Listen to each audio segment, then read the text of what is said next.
Concerning a private, this is September 4th, concerning a private transaction in which his opinion was asked, and after giving it, Johnson makes the following reflections, which are applicable on other occasions. Nothing deserves more compassion than wrong conduct with good meaning, than loss or obloquy suffered by one who, as he is conscious only of good intentions, wonders why he loses that kindness which he wishes to preserve. And not knowing his own fault, if, as may sometimes happen, nobody will tell him, goes on to offend by his endeavors to please. I am delighted by finding that our opinions are the same. You will do me a real kindness by continuing to write. A post-day has now been long a day of recreation. Footnote here that says, Johnson wrote that you like so well what I have done. The text had to be faked because Burney could not let Boswell reveal Johnson's authorship of the dedication to the king of his account of the musical performances in commemoratum of Handel. So, little intrigue there.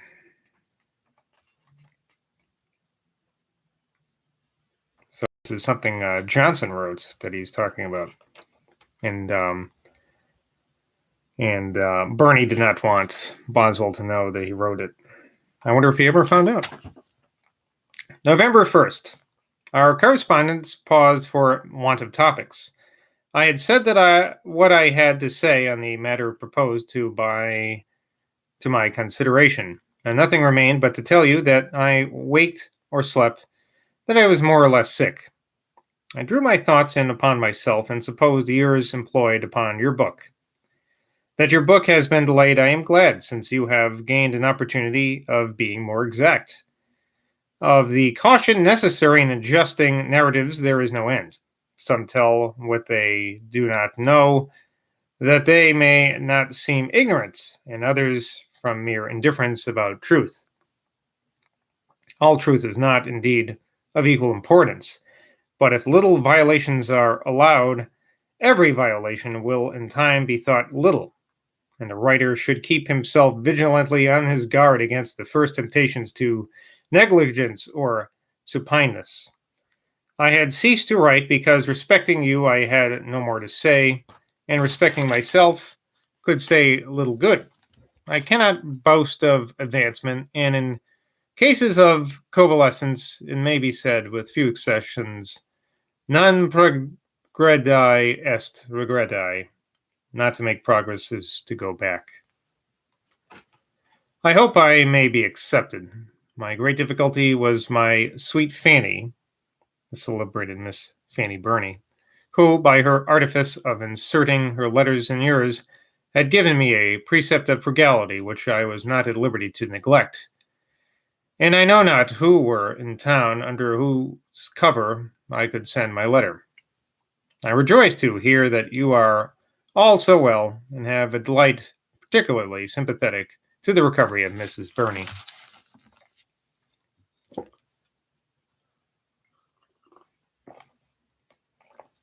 To Mr. Langton, August 25th or 26th.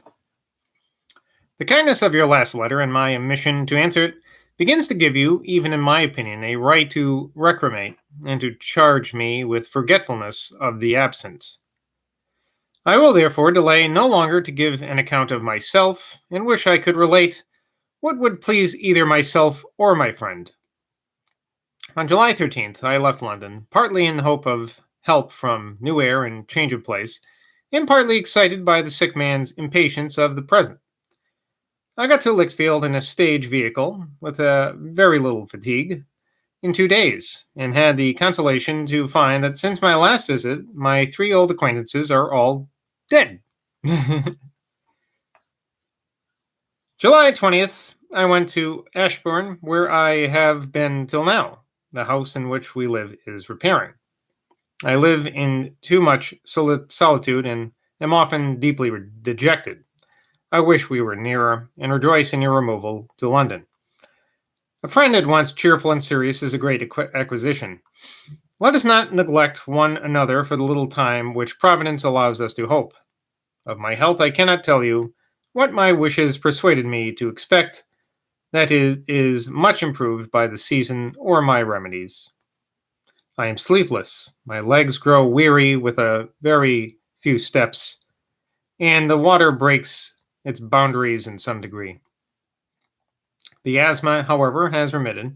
My breath is still much obstructed, but is more free than it was. Nights of watchfulness produce torpid days. I read very little, though I am alone, for I am tempted to supply in the day what I lost in bed. This is my history. Like all other histories, a narrative of misery. Yet am I so much better than in the beginning of the year that I ought to be ashamed of complaining. I now sit and write with very little sensibility of pain or weakness. But when I rise, I shall find my legs betraying me. Of the money which you mentioned, I have no immediate need. Keep it, however, for me, unless some exigence requires it. Your papers I will show you certainly when you would see them, but I am a little angry at you for not keeping minutes of your own acceptum et expensum, income and expenses, and think a little time might be spared from Aristophanes for the res familiaris, domestic economies. Forgive me, for I mean well. I hope, dear sir, that you and Lady Rose and all the young people, too many to enumerate, are well and happy. God bless you all. To Mr. Wyndham, August. The tenderness with which you have been pleased to treat me, though through my long illness, neither health nor sickness can, I hope, make me forget. And you are not to suppose that after we parted, you were no longer in my mind. But what can a sick man say but that he is sick? His thoughts are necessarily concentrated in himself. He neither receives nor can give delight. His inquiries are after alleviations of pain, and his efforts are to catch some momentary comfort. Though I am now in the neighborhood of the peak, rather, you must expect no account of its wonders, of its hills, its waters, its caverns, or its mines. But I will tell you, dear sir, what I hope you will not hear with less satisfaction, that for about a week past my asthma has been less afflictive. Lichfield, October 2nd. I believe you have been long enough acquainted with the phenomena of sickness not to be surprised that a sick man wishes to be where he is not, and where it appears to everybody but himself that he might easily be, without having the resolution to remove. I thought Ashburn a solitary place, but did not come hither till last Monday. I have here more company, but my health has for this last week not advanced. And in the languor disease, how little can be done. Whether or when I shall make my next remove, I cannot tell. But I entreat you, dear sir, to let me know, from time to time, where you may be found, for your residence is a very powerful attractive to, sir, your most humble servant. To Mr. Perkins, dear sir, I cannot but flatter myself that your kindness for me will make you glad to know where I am, and in what state. I have been struggling very hard with my disease. My breath has been very much obstructed, and the water has attempted to encroach upon me again. I passed the first part of the summer at Oxford. Afterwards, I went to Lichfield, thence to Ashburn in Derbyshire. And a week ago, I returned to Lichfield. My breath is now much easier, and the water is in a great measure run away, so that I hope to see you again before winter. Please to make my compliments to Mrs. Perkins and to Mr. and Mrs. Barclay. I am, dear sir, your most humble servant, Lichfield, October 4th, 1784. Sam Johnson. To the Right Honorable William Gerard Hamilton.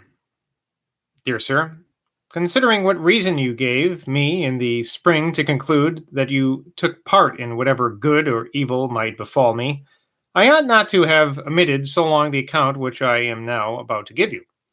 My diseases are an asthma and a dropsy, and, what is less curable, 75. Of the dropsy, in the beginning of the summer, or in the spring, I recovered to a degree which struck with wonder both me and my physicians.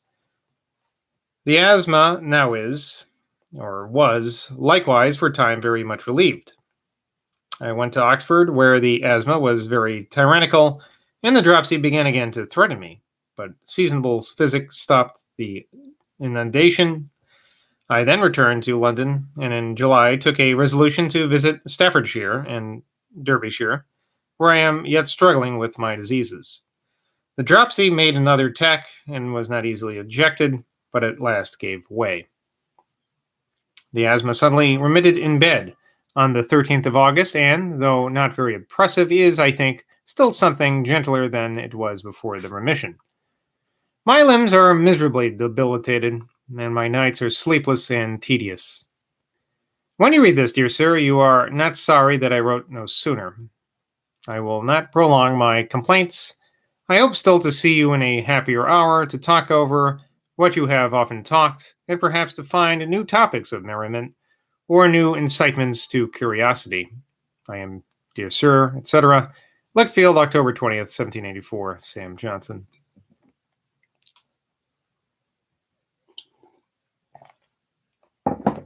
To John Paradise, Esquire. Footnote here. Son of the late Peter Paradise, Esquire, His Britannic Majesty's Consul at Salonika, in Macedonia, by his lady, a native of that country. He studied at Oxford and has been honored by that university with the degree of LL.D. He is distinguished not only by his learning and talents, but by an amiable disposition, gentleness of manners, and a very general acquaintance with well-informed and accomplished persons of almost all nations. Dear Sir, though in all my summer's excursions I have given you no account of myself, I hope you think better of me than to imagine it possible for me to forget you, whose kindness to me has been too great and too constant not to have made its impression on a harder breast than mine.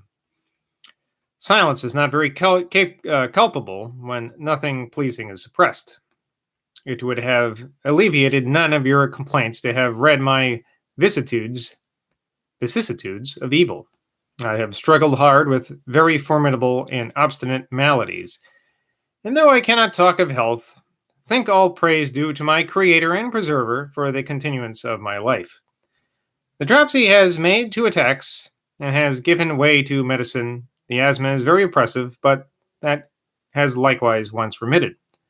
I am very weak and very sleepless, but it is time to conclude the tale of misery. I hope, dear sir, that you grow better, for you have likewise your share of human evil, and that your lady and the young charmers are well. I am, dear sir, and etc. Lichfield, October 20th, 1784. Sam Johnson. Interesting. His the language is a little different in that one to that guy. To Mr. George Nicol. This is the bookseller to His Majesty.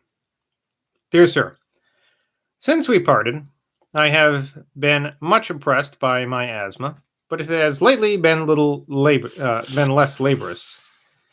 When I sit, I am almost at ease, and I can walk, though yet very little, with less difficulty for this week past than before. I hope I shall again enjoy my friends, and that you and I shall have a little more literary conversation. Where I now am, everything is very liberally provided for me but conversation. My friend is sick himself, and the reciprocation of complaints and groans affords not much of either pleasure or instruction. What we have not at home, this town does not supply, and I shall be glad of a little imported intelligence, and hope that you will bestow now and then a little time on the relief of entertainment and entertainment of Sir, yours, etc. Ashburn, August 19th, 1784. Sam Johnson. I like that phrase, imported intelligence. That's good. To Mr. Cruikshank, dear sir, do not suppose that I forget you. I hope I shall never be accused of forgetting my benefactors. I had till lately nothing to write but complaints upon complaints, of miseries upon miseries, but within this fortnight I have received great relief. Have your lectures any vacation? If you are released from the necessity of daily study, you may find time for a letter to me. In this letter, he states the particulars of his case. In return for this account of my health, let me have a good account of yours, and of your prosperity in all your undertakings. I am, dear yours, etc. Ashburn, September 4th, 1784. Sam Johnson. Now, I wonder why there they omit Johnson complaining about his asthma and not the 400 other places he's done that so far. Anyway. To Mr. Thomas Davies. August 14th. The tenderness with which you always treat me makes me culpable in my own eyes for having omitted to write in so long a separation. I had indeed nothing to say that you could wish to hear. All has been hitherto misery accumulated upon misery, disease corroborating disease. He improved on that line from before. Till yesterday, my asthma was perceptibly and unexpectedly mitigated. I am much comforted with this short relief, and am willing to flatter myself that it may continue and improve. I have at present such a degree of ease as not only may admit the comforts, but the duties of life. Make my compliments to Mrs. Davies. Poor dear Alan, he was a good man. Finally, I'll read this last letter to, the first of the letters to Sir Joshua Reynolds. This one's from Ashbourne on July 21st.